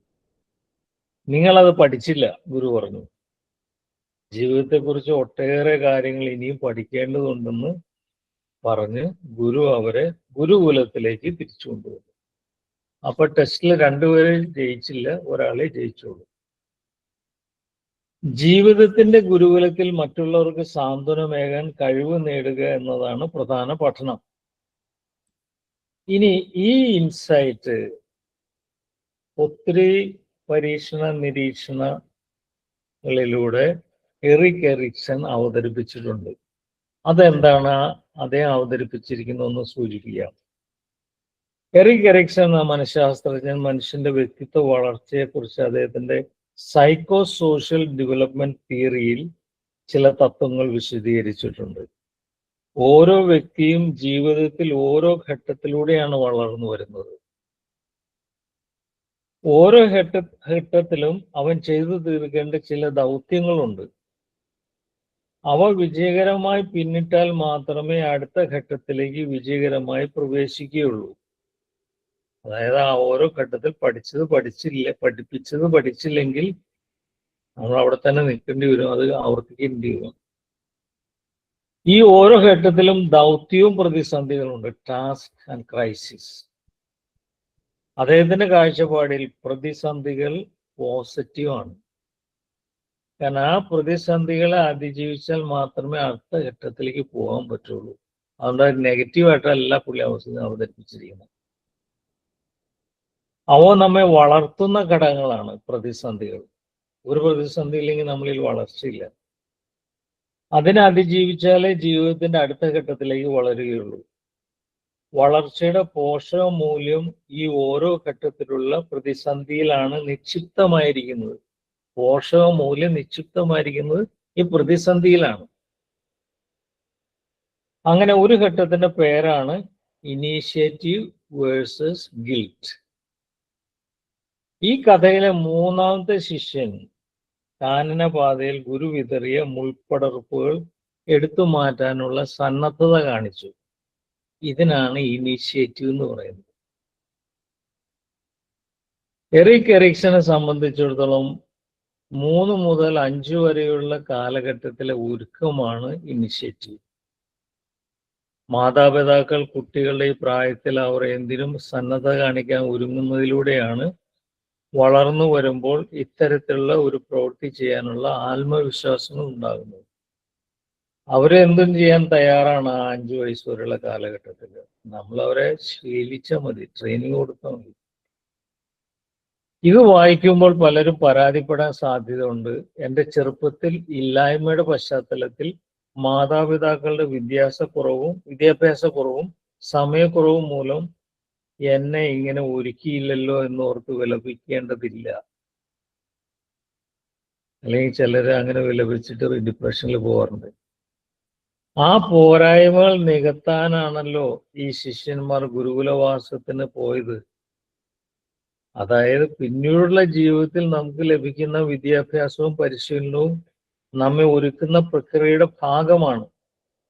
അതുകൊണ്ട് ഗുരു മറ്റു ശിഷ്യന്മാരെ പിടിച്ചു നിർത്തിയതും മൂന്നാമത്തെ ശിഷ്യനെ ജയിപ്പിച്ച് വീട്ടിലേക്ക് അയച്ചതും കാനന മാർഗത്തിലെ മുൾപ്പടർപ്പുകൾ എടുത്തു മാറ്റി പിന്നാലെ വരുന്ന തലമുറകൾക്ക് സുരക്ഷിത പാത വെട്ടി ഒരുക്കുമ്പോഴാണ് നമ്മൾ വ്യക്തിത്വ വികാസത്തിന്റെ പടവുകൾ കയറുന്നത്. അപ്പൊ ഈ കഥയിലൂടെ ഇത്രയും ആഴമുള്ള തെറപ്യൂട്ടിക് ഇൻസൈറ്റ് ഓരോരുത്തർക്കും അവരവരുടെ ലെവലിൽ ഉൾക്കൊള്ളാനും സ്വാംശീകരിക്കാനും സാധിക്കും. ഇനി ഇത് വായിച്ചവര് അവരുടെ ഇൻസൈറ്റ്സ് ഷെയർ ചെയ്യാനുള്ള അവസരമാണ്. തീർച്ചയായിട്ടും അച്ഛാ. കാരണം എറിക് എറിക്സൺ തിയറി, ആ ബ്യൂട്ടിഫുൾ ആയിട്ടുള്ള ഒരു history of literature story telling പറഞ്ഞ് ഭംഗിയായിട്ട് ലാൻഡ് ചെയ്തിരിക്കുകയാണ് നമ്മള്. ഇനി പ്രേമ മാം ആയിരുന്നു ഇതിന്റെ ആദ്യത്തെ പോർഷൻ വായിച്ചത്. പ്രേമ മാം ജോയിൻ ചെയ്യുന്നു പറഞ്ഞു. ഞാൻ ഓക്കെ, അച്ഛനെ കണ്ടത് ഭയങ്കര സന്തോഷം. കുറച്ച് ദിവസം മുമ്പ് സന്തോഷം. ഞാൻ പ്രേമനെ കുറിച്ച് പറഞ്ഞായിരുന്നു, ആ ഫിൻലാൻഡിലെ കപ്പിനെ കുറിച്ച്. ആ ഗ്ലാസ് കാണാണ്ടായി എന്ന് പറഞ്ഞപ്പോ എനിക്ക് സങ്കടം വന്നു. അത് ചിലപ്പോ വല്ലവരും നല്ല രീതിയിൽ ഉദ്ദേശിച്ച് കൊണ്ടുപോയതായിരിക്കാം. അതെ കുഴപ്പമില്ല. അപ്പൊ നല്ല കാര്യം. അതെ, അങ്ങനെയാണെങ്കിൽ നമ്മൾ അങ്ങനെ വിചാരിച്ചാ മതി. എന്തായാലും ഇത്രയും നാൾ അച്ഛൻ അത് ഉപയോഗിച്ചു പറഞ്ഞപ്പോ എനിക്ക് ഭയങ്കര സന്തോഷം. അതുപോലെ ഓസ്ട്രേലിയയിൽ പോകുമ്പോ ഞാൻ കങ്കാരുവിനെ കൊണ്ടു കൊടുക്കാന്ന് പറഞ്ഞിരുന്നു അച്ഛന്. ഒരു ചെറിയ ഒരു കങ്കാരുവിനെയും സാന്ത്വനയിലിട്ട് വളർത്തും. അതെ അതെ അതെ. ഞാൻ ഒരു കൊച്ചു പടം കൊണ്ടുവന്നല്ലോ കങ്കാരുവിന്റെ. അപ്പൊ നമസ്തേ എല്ലാവർക്കും. പിന്നെ അലീസ്, ഉഷ, അച്ഛൻ, ബാക്കി എല്ലാവർക്കും. ഞാന് വല്ലാത്തൊരു സിറ്റുവേഷനിൽ അവിടെ ഇരിക്കുന്നത്. എന്റെ ബ്രദറിന്റെ മകന്റെ മാരേജിന്റെ ഡിസ്കഷൻ ആണ് അവിടെ അകത്ത്. ഞാൻ കോഴിക്കോടാണ് ഉള്ളത്, എന്റെ വീട്ടിലാണ്, എന്റെ പഴയ തറവാട്ടിലാണ്.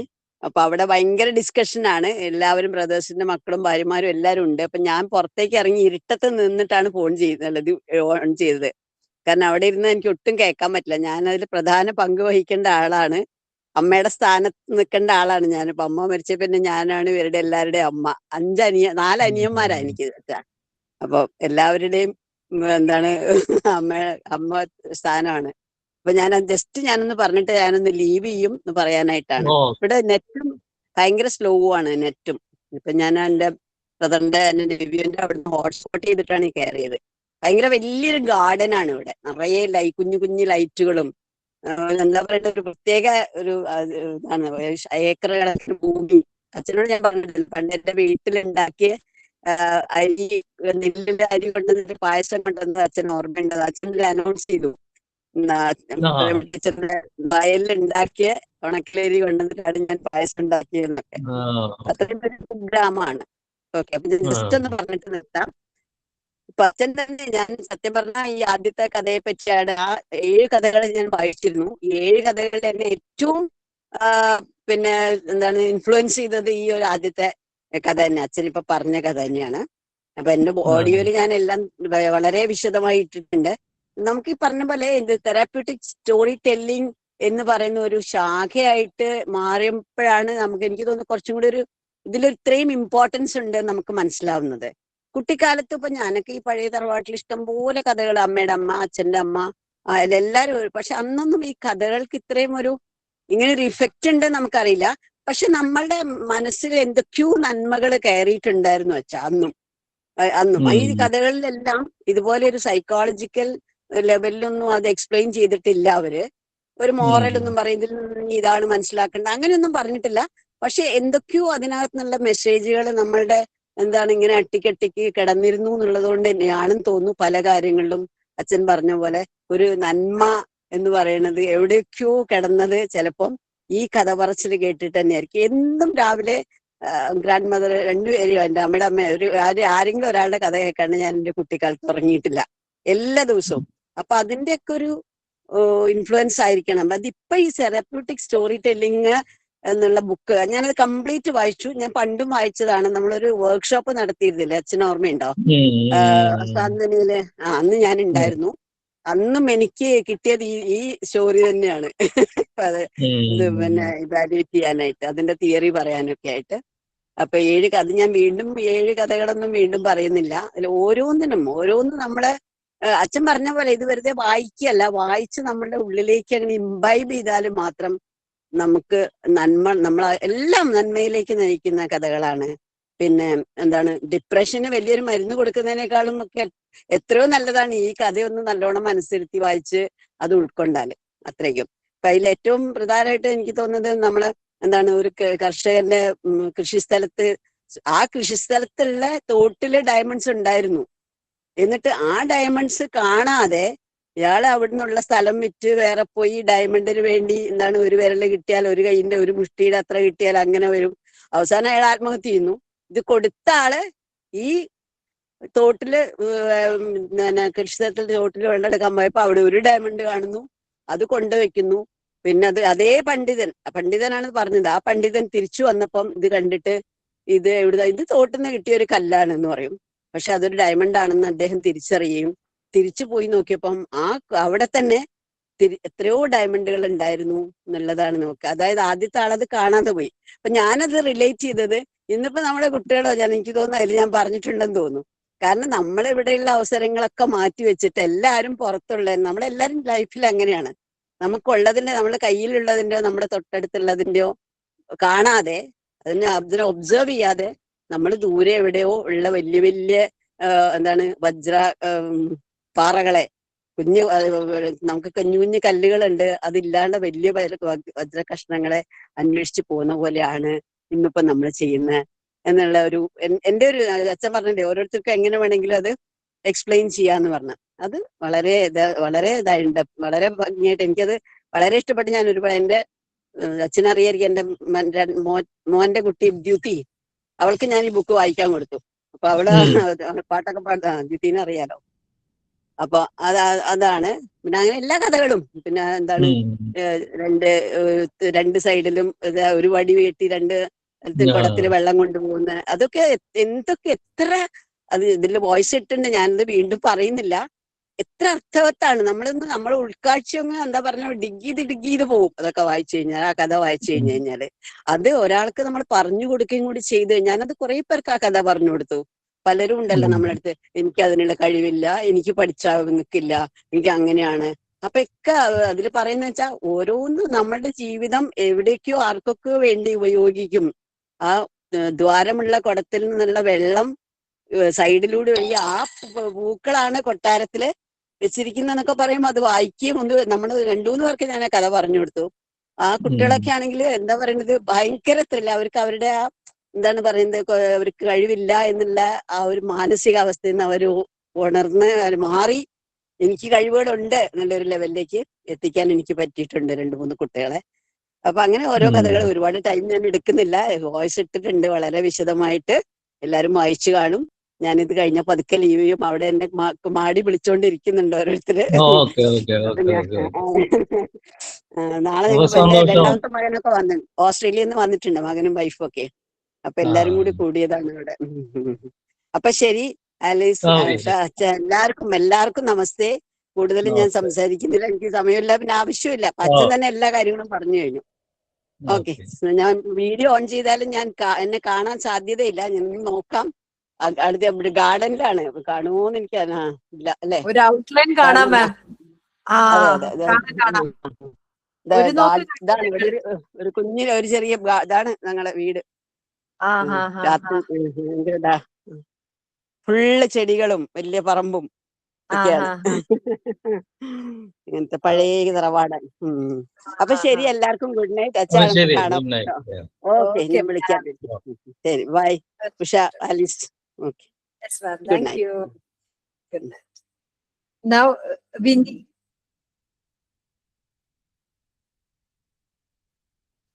Vinny, മണിച്ചേച്ചി ഉണ്ടോ? യെസ്, വിന്നി പറഞ്ഞോളൂ. Okay, thank you Usha ma'am. Good evening Alice ma'am, Varghese അച്ഛ, പിന്നെ ഉഷ മാം, എല്ലാവർക്കും നമസ്കാരം. അതിന് ഈ ബുക്ക് ക്ലബിൽ വന്നപ്പോ ഈ കൗൺസിലിംഗ് കഥയിലൂടെ എന്നുള്ള ഈ ബുക്ക് വായിക്കാനുള്ള ഒരു അവസരം കിട്ടിയപ്പോൾ ഭയങ്കര സന്തോഷമായി. കാരണം ഒരുപാട് മെസ്സേജുള്ള കഥകൾ വായിക്കാൻ സാധിച്ചു.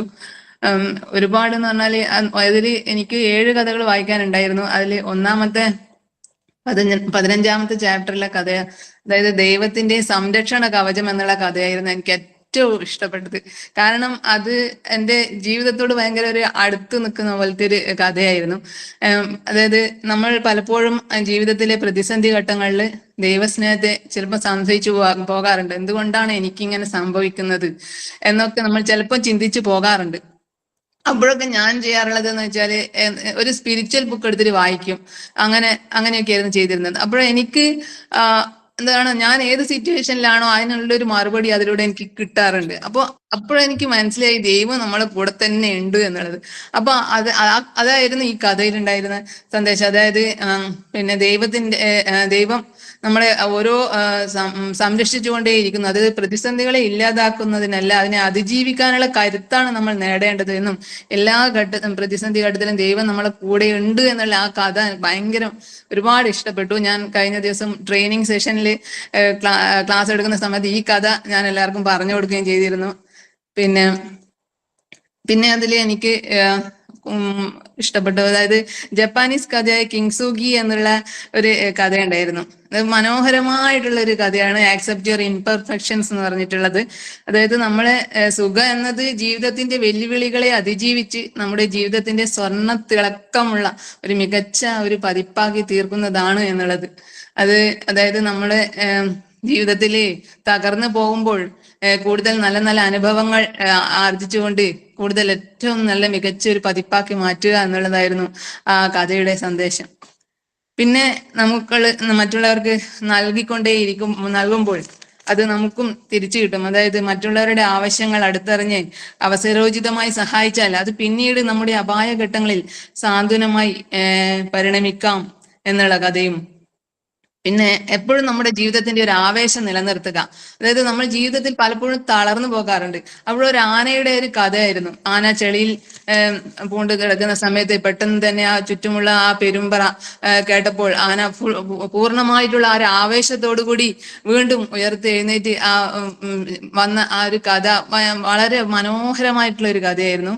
അപ്പോൾ അതായത് നമ്മുടെ ഉൾക്കരുത്ത് നമ്മൾ സ്വയം എവിടെയും തളർന്നിരിക്കാതെ നമ്മൾ അവനവനെ തന്നെ എപ്പോഴും ഉയർത്തിക്കൊണ്ടുവരിക എന്നുള്ള ഉൾക്കരുത്ത് പകർന്ന് സ്വയം പുനർനിർമ്മിക്കുക എന്നുള്ള ഒരു കഥ ഒരുപാട് മനോഹരമായിട്ട് ഒരു കഥയായിരുന്നു. അപ്പൊ ഇത്രയും അതായത് ഇത്രയും കഥകൾ വായിക്കാനും അതിന്റെ മെസ്സേജസ് ഒക്കെ എടുക്കാനും അത് മറ്റുള്ളവർക്ക് പറഞ്ഞു കൊടുക്കാനും ഒക്കെയുള്ള ഒരു അവസരം ഈ ഒരു ബുക്ക് വായിച്ചതിലൂടെ എനിക്ക് ലഭിച്ചു. അപ്പൊ അച്ഛന് ഒരുപാട് നന്ദി. അതുപോലെ ആലീസ് മാമിനും ഉഷ മാമിനും എല്ലാവർക്കും ഒരുപാട് ഹൃദയത്തിന്റെ ഭാഷയിൽ നന്ദി അറിയിക്കുന്നു. Thank you. Thank you. Thank you. Thank you. Thank you. മണിച്ചേച്ചി ജോയിൻ ചെയ്തിട്ടുണ്ടോ? മണിച്ചേച്ചി ഒരുവിധം അച്ഛന്റെ എല്ലാ ബുക്കും വായിച്ചതാണ്. അച്ഛന് മനസ്സിലായില്ലേ മണി ആരാന്ന്? ഓ മനസ്സിലായി. മണിയില്ലേ അവിടെ? ജോയിൻ ചെയ്തിരുന്നോ? ഇറങ്ങിപ്പോയോ? വിനീറ്റ ചേച്ചിയില്ല. ബീന മാം. ബീന മാം ഇടയ്ക്ക് എന്തോ നെറ്റ് പ്രോബ്ലം ഉണ്ടെന്ന് മെസ്സേജ് ഇട്ടായിരുന്നു. ആണോ? അല്ല, കേറി. Okay okay. ബീന മാം.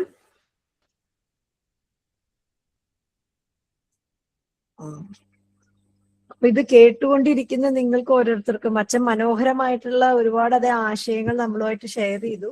അത് വിമൻസ് ഡേയോടനുബന്ധിച്ചാണെന്നുണ്ടെങ്കിലും ഒരു തെറാപ്യൂട്ടിക് സ്റ്റോറി ടെല്ലിംഗ് എന്ന് പറയുന്നത് എങ്ങനെ ഉദ്ഭവിച്ചു എന്നുള്ളതിന്റെ ഒരു ജേണി വളരെ മനോഹരമായിട്ട് പറഞ്ഞു. ഏതൊരു കുഞ്ഞു കുട്ടിക്കും മനസ്സിലാവുന്ന രീതിയിൽ അച്ഛൻ വളരെ അത് ഭംഗിയായിട്ട് അത് കൺവേ ചെയ്തു. അപ്പൊ നിങ്ങൾക്ക് ആർക്കെങ്കിലും ഇത് കേട്ടിരുന്നവർക്ക് ഒരു ഫീഡ്ബാക്ക് പുതുശ്ശേരി അച്ഛൻ്റെ അടുത്ത് പറയാനുണ്ടെങ്കിൽ ഉള്ളൊരവസരമാണ്. Over to the audience. എല്ലാവർക്കും ക്രിക്കറ്റ് കാണാനുള്ള തിരക്കുണ്ട് എന്നുള്ളത് ഞങ്ങൾ മനസ്സിലാക്കണു. അച്ഛനും ഉണ്ട്. ഇത് കഴിയുമ്പോഴത്തേക്കും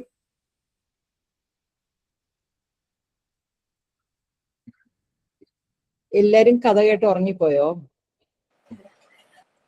ഒത്തിരി നന്ദി കേട്ടോ. അച്ഛ ഞാൻ എപ്പോഴും പറയാറുണ്ട്, അച്ഛൻ പറയുന്ന ഓരോ വാക്കുകളും ജെംസാ. അതിനുവേണ്ടി പോയി വിടാതെ സാന്ത്വനയിൽ വിടാതെ ഇരിക്കണ അതിലൊരാളാ ഞാനും. കാരണം കണ്ടിന്യൂ ചെയ്ത് പോവാണ് ആ ഒരു കണക്ഷൻ. കാരണം നമുക്ക് അതുപോലെയുള്ള ജെംസാണ് അച്ഛന്റെ വായിന്ന് വരുന്ന ഓരോ വാക്കും. അത് അത്ര പ്രഷ്യസ് ആണ്. അതുപോലെ അച്ഛന്റെ ബുക്സ് ഞാൻ എൻ്റെ കുട്ടികളുടെ സ്കൂളിൽ ടോക്കച്ചിലോട്ട് ലൈബ്രറിയിൽ കൊടുത്തു. കാരണം അത് എല്ലാ മക്കളും വായിക്കണം എന്നുള്ളൊരു ആഗ്രഹത്തോടെ കുട്ടികളുടെ ബർത്ത്ഡേക്ക് ഗിഫ്റ്റ് ആയിട്ട് കൊടുത്തത് അച്ഛന്റെ ബുക്സ് ആയിരുന്നു. ഒത്തിരി നന്ദി അച്ഛ, എല്ലാത്തിനും ഒത്തിരി നന്ദി. Thank you. Thank U.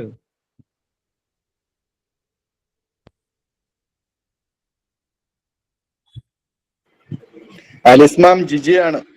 ആ ജിജി പറഞ്ഞോളൂ. ജിജിനെ കണ്ടിട്ട് എത്ര കാലമായി? വനിതാ ദിനത്തിൽ ഒരു പുരുഷന് സംസാരിക്കാവോ? സംസാരിക്കേണ്ടത് അതേലെ.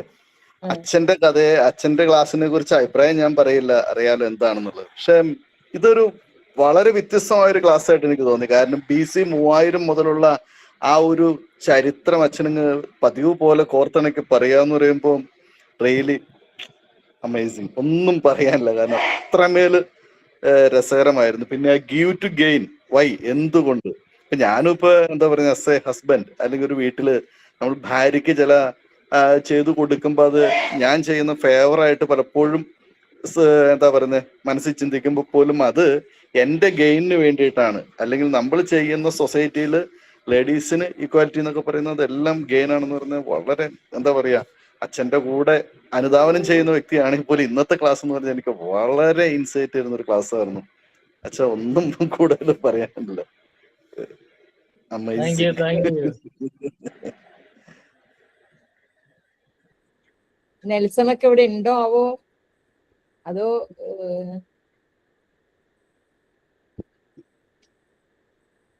ഉണ്ടോ? എവിടെയുണ്ട് ഇവിടെയുണ്ട് ആ എല്ലാം കേട്ടോണ്ടിരിക്കുന്നുണ്ട്. പിന്നെ സൈഡിൽ ഇങ്ങനെ ക്രിക്കറ്റ് ഫൈനൽ കണ്ടോണ്ടിരിക്കുന്നുണ്ട്. അതുകൊണ്ട് ഇങ്ങനെ അതാ ഞാൻ ചോദിച്ചത്. എനിക്ക് പ്രത്യേകിച്ച് അച്ഛന്റെ കുറിച്ചൊരു കമന്റ് പറയേണ്ട ആവശ്യമൊന്നുമില്ല. അപ്പൊ എനിക്ക് ആ പാട് പറയാനുള്ളത്, നമ്മളെ സാന്ത്വനയിലും നമ്മുടെ KCF-ലൊക്കെ കുറെ നാളായിട്ട് ഇങ്ങനെ അച്ഛന്റെ ടോക്കും ഇതൊക്കെ നമുക്ക് മിസ് ചെയ്തുകൊണ്ടിരിക്കുകയാണ്. അത് നമ്മുടെ കോവിഡിന് ശേഷമുള്ള ഫിസിക്കൽ മീറ്റിങ്ങുകളും നമ്മുടെ KCF ടോക്കുകളും നമ്മുടെ സാന്ത്വന ഫെലോഷിപ്പ് കുറയുന്നതുകൊണ്ട് അപ്പം അച്ഛന്റെ ഒരു സംസാരം തന്നെ ഇപ്പം ആരുടെ ഡേസി ആരാണ്ട് പറഞ്ഞതുപോലെ ഒരു തെറാപ്പിയാണ്, തെറാപ്പറ്റിക് എഫക്റ്റ് ആണ് അച്ഛനോട് വെറുതെ ഒന്ന് സംസാരിക്കുന്നത് പോലും. അത് ഭയങ്കരമായിട്ട് മിസ് ചെയ്യുന്നുണ്ട്. അപ്പൊ അത് ആ ഒരു മിസ്സിങ് കുറച്ചെങ്കിലും മാറ്റാൻ ഇങ്ങനെ പ്രചോദന ഇങ്ങനെ ഒരു ഇനിഷ്യേറ്റീവ് എടുത്തതിന് അവരെ അഭിനന്ദിക്കുകയാണ് ഈ അവസരം. കാരണം അങ്ങനെയെങ്കിലും നമുക്ക് അച്ഛന്റെ ആ ഒരു ഒരു അരമണിക്കൂർ കേൾക്കാൻ സാധിച്ചത് വലിയൊരു ഭാഗ്യമായിട്ട് ഞാൻ കരുതുന്നു. ഇനിയും ഇതുപോലെ മുന്നോട്ട് വീണ്ടും മറ്റു പരിപാടികൾ വരട്ടെ. എല്ലാ ആശംസകളും. Thank you. പിന്നെ ഇവിടെയുള്ള എല്ലാ വനിതകൾക്കും വനിതാ ദിന ആശംസകൾ. Thank you. Thank you. Thank you. Vincent sir. Vincent സാറും ക്രിക്കറ്റ് കാണുകയാണോ? സന്ദേശ് ഡോക്ടർ ജോയിൻ ചെയ്തിരുന്നല്ലോ. ആരാ? അല്ല, സന്ദേശ് ഡോക്ടർ സന്ദേശ് ജോയിൻ ചെയ്തിരുന്നു. പോയോ?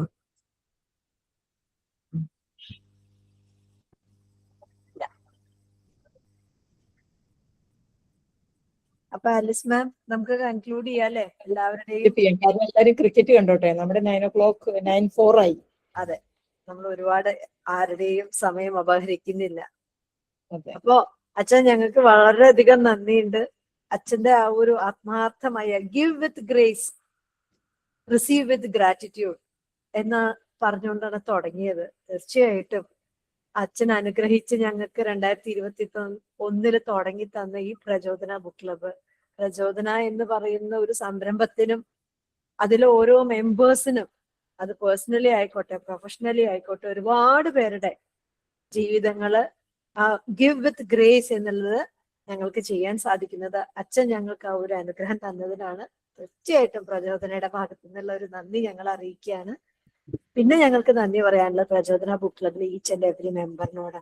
കാരണം അവര് തരുന്നൊരു സപ്പോർട്ട്, ഒരു ബുക്ക് അതിലേക്ക് ഷെയർ ചെയ്യുമ്പോൾ ഞങ്ങളത് വായിച്ചോളാം, ഇന്ന ബുക്ക് ഞാൻ വായിച്ചോളാം, ഇന്ന പോർഷൻ ഞങ്ങൾ വായിച്ചോളാം എന്ന് അവർ ആത്മാർത്ഥമായിട്ട് ചെയ്യുന്നത് കൊണ്ടാണ് ഞങ്ങൾക്കിത് മുന്നോട്ട് കൊണ്ടുപോകാൻ സാധിക്കുന്നത്.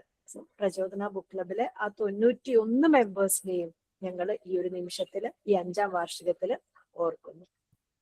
Now, നമ്മുടെ അടുത്ത ബുക്ക് എന്ന് പറയുന്നത് ഇതാണ്. നിമ്ന വിജയന്റെ എന്റെ ഏറ്റവും പ്രിയപ്പെട്ട എന്നോട്. ഈ ബുക്കാണ് അടുത്ത ബുക്ക്. അത് നമ്മുടെ ഓതർ തന്നെ ഡിസ്കഷന് കയറാന്ന് സമ്മതിച്ചിട്ടുണ്ട്. അപ്പൊ അത് ഏപ്രിലായിരിക്കും അതിന്റെ ഡിസ്കഷൻ വരിക. പിന്നെ ഇപ്പൊ ഇപ്പൊ 1 വർഷം കഴിഞ്ഞിട്ട് അടുത്ത വർഷം തുടങ്ങുകയാണല്ലോ. അപ്പൊ നമ്മൾ ഇതിന് എടുക്കുന്നതെന്ന് പറഞ്ഞാല് മാസം 100 രൂപ വെച്ചിട്ടാണ്, 1200 രൂപ. കാരണം നമ്മുടെ ഗൂഗിൾ മീറ്റ് ഒക്കെ നമ്മൾ പർച്ചേസ് ചെയ്തേക്കണം.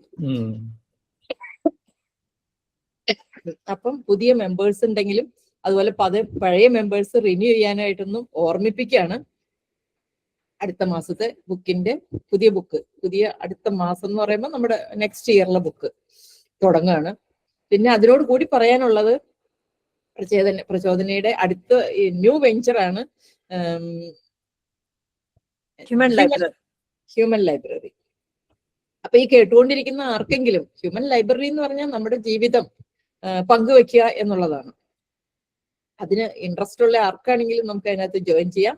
എന്ന് പറഞ്ഞാൽ അത് ഓഫ്ലൈൻ ആണ്, ഓൺലൈൻ അല്ല. അപ്പൊ നിങ്ങൾക്ക് അത് ഹ്യൂമൻ ലൈബ്രറി ആകാനുള്ള അവസരവും അത് കേൾക്കാനുള്ള അവസരവും ഉണ്ട്. അപ്പം വന്ന് നമ്മുടെ ഹ്യൂമൻ ലൈബ്രറി ആയിട്ട് ഇരുന്നിട്ട് നമ്മുടെ ജീവിതത്തെ തുറന്ന് കാണിക്കാനുള്ള അവസരം, അത് മറ്റുള്ളവർക്ക് പ്രയോജനപ്പെട്ടു എന്ന് വിചാരിച്ചിട്ട് നമ്മുടെ ജീവിതവും തുറന്നു കാണിക്കാനുള്ള അവസരമുണ്ട്. അതുപോലെ തന്നെ നമ്മൾ വരുന്ന ആൾക്കാരുടെ കേൾക്കാനുള്ള അവസരമുണ്ട്. നമ്മൾ വിചാരിച്ചിരിക്കുന്നത് അടുത്ത ഹ്യൂമൻ ലൈബ്രറി ആയിട്ട് നമ്മൾ ഡോക്ടർ ബേബി ചക്രപാണി സാറാണ്. സാറിനോട് ചോദിച്ചപ്പോൾ സാറ് വളരെ സന്തോഷത്തോടുകൂടി അത് അക്സെപ്റ്റ് ചെയ്തിട്ടുണ്ട്. ഡേറ്റ് തീരുമാനിച്ചിട്ടില്ല. അപ്പൊ ഡേറ്റ് തീരുമാനിക്കുമ്പോൾ നിങ്ങളെ അറിയിക്കാം. പെരുമ്പാവൂർ വരെ വരണം എന്ന് മാത്രമേ ഉള്ളൂ. അപ്പോൾ വന്നിട്ട് അത് കേൾക്കാനായിട്ട്. അത് കേട്ട് കഴിഞ്ഞിട്ട് നിങ്ങൾക്കും ഒരു ഹ്യൂമൻ ലൈബ്രറി ആയിട്ട് അത് ആർക്കും ആകാം. അതിനകത്ത് ക്വാളിഫിക്കേഷനോ കാര്യങ്ങളോ ഒന്നുമില്ല, അല്ലെങ്കിൽ ജോലിയുടെ പ്രശ്നമില്ല, ഒന്നുമില്ല. സാധാരണ മനുഷ്യർക്ക് ആർക്കും നമ്മുടെ ജീവിതം പങ്കുവയ്ക്കാവുന്നതാണ്. എല്ലാവരും ഒരു ഈ പറഞ്ഞ മാതിരി ജോസഫ് അന്നക്കുട്ടി ജോസിന്റെ പുസ്തകം ആരും കാണാത്ത യുദ്ധങ്ങൾ എന്നുള്ള ആയിരുന്നു. ഞങ്ങൾ ഇന്ന് പോയി അതിന്റെ ഒരു പ്രോഗ്രാമിൽ പങ്കെടുക്കുകയൊക്കെ ഉണ്ടായി. അപ്പം ആരും കാണാത്ത യുദ്ധങ്ങൾ നമ്മുടെ എല്ലാം ജീവിതത്തിൽ, നമ്മളൊക്കെ സന്തോഷമായിട്ട് ഇരിക്കുന്നുണ്ടെങ്കിലും ആരും കാണാത്ത യുദ്ധങ്ങളെല്ലാം നമ്മുടെ മനസ്സിൽ കൂടിയും നമ്മുടെ ജീവിതത്തിൽ കൂടിയും കടന്നു പോകുന്നുണ്ട്. അത് തുറന്നു പറയാനുള്ള ഒരു അവസരം, ഒരു ബുക്ക് എഴുതുന്നതല്ല, അല്ലാതെ തുറന്ന് സംവേദിക്കാനുള്ള ഒരു അവസരമാണ് ഹ്യൂമൻ ലൈബ്രറി. അപ്പം നിങ്ങൾക്ക് എല്ലാവരെയും ഞങ്ങൾ വെൽക്കം ചെയ്യാണ്. Okay, thank you so much. Thank you and good night. അച്ഛാ, അച്ഛൻ സ്റ്റക്കായി പോയി. അച്ഛൻ ഞാൻ സ്റ്റക്കായി കട്ടായി പോയോ? അല്ല, കട്ടായില്ല, സ്റ്റക്കായി പോയി. ഇപ്പൊ സ്റ്റക്കായി പോയത്? ഇല്ല, ഇപ്പൊ ഓക്കെയാണ് അച്ഛാ. ഓക്കെയാണ്, ഇപ്പൊ ഓക്കെയാണ്. അപ്പോ താങ്ക് യു. നമുക്ക് വൈൻഡപ്പ് ചെയ്യാം. അപ്പൊ വൈൻഡപ്പ് ചെയ്യാം. ഓക്കെ. ഓക്കെ. അപ്പൊ ഇതുപോലെ ഒരു അവസരം കിട്ടിയാൽ നിങ്ങൾക്ക് എല്ലാവർക്കും പ്രത്യേകം നന്ദി പറയുന്നു. ഇതിൽ സംബന്ധിച്ച എല്ലാവർക്കും നന്ദിയും ആശംസകളും നേർന്നുകൊണ്ട് നിർത്തട്ടെ. Thank you. താങ്ക് യു അച്ഛാ. Okay, thank you father. Bye bye. വണ്ടി കയറി. Thank you sir. Okay, okay, thank you. Bye bye. Bye. ആ,